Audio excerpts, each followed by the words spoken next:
Bahasa lainnya kutub itu Kompas. Betul itu. Kenapa? Kenapa saya selalu kata? Karena Kompas itu hanya berfungsi kalau tidak ada kutub di dalamnya. Tapi kalau ada kutub di samping Kompas, maka Kompas tidak lagi menentukan arah. Ya?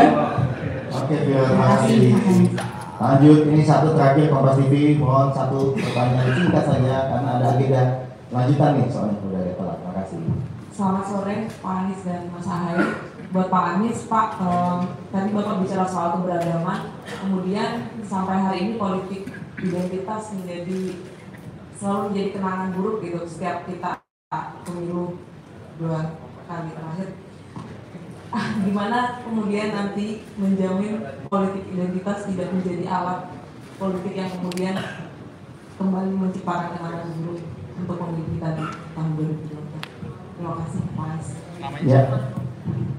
Ke Kompas TV. Alfa. Silakan Mas Anies. Pertanyaan Kompas tadi. Menurut saya penting bagi kita untuk menyadari bahwa di dalam setiap kontestasi politik pasti ada polarisasi. Tidak mungkin tidak ada di dalam kontestasi itu. Bahkan ada kontestasi yang tanpa orang, tanpa agama, tanpa keyakinan, tanpa suku, mempolarisasi. Misalnya Brexit itu terjadi polarisasi di Inggris, padahal nggak ada orangnya. Nah, bagaimana kontestasi ada orangnya? Pasti ada polarisasi. Kalau yang berada di dalam kontestasi itu laki dan perempuan, pasti isu gender yang dominan. Kalau di dalam kontestasi itu adalah suku, Batak, Sunda, Minahasa, Jawa, pasti isu etnis itu muncul. Kalau di pilkada itu antara putra daerah dan putra luar daerah, isu putra daerah muncul. Kalau di dalam pemilu itu antara satu beragama Islam, satu beragama Kristen, pasti isu agama muncul. Jadi itu adalah sesuatu polarisasi yang biasa terjadi. Yang penting polarisasi itu dijaga, tidak menjadi friksi, tidak menjadi konflik, apalagi menjadi perpecahan. Nah, media seperti Kompas diharapkan menjaga agar polarisasi tidak diartikan sebagai perpecahan. Tapi kalau setiap friksi, setiap polarisasi disamakan dengan perpecahan, nanti menimbulkan persepsi yang keliru tentang proses politik. Karena di dalam proses politik pasti ada polarisasi. Selama polarisasi, dan polarisasi itu bahasa lain itu kutub. Bahasa lainnya kutub itu Kompas. Betul itu. Kenapa? Kenapa saya selalu kata?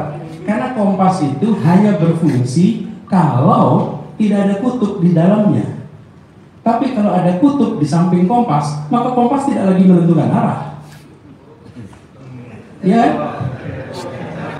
Betul ya? Dalam. Coba bayangkan loh.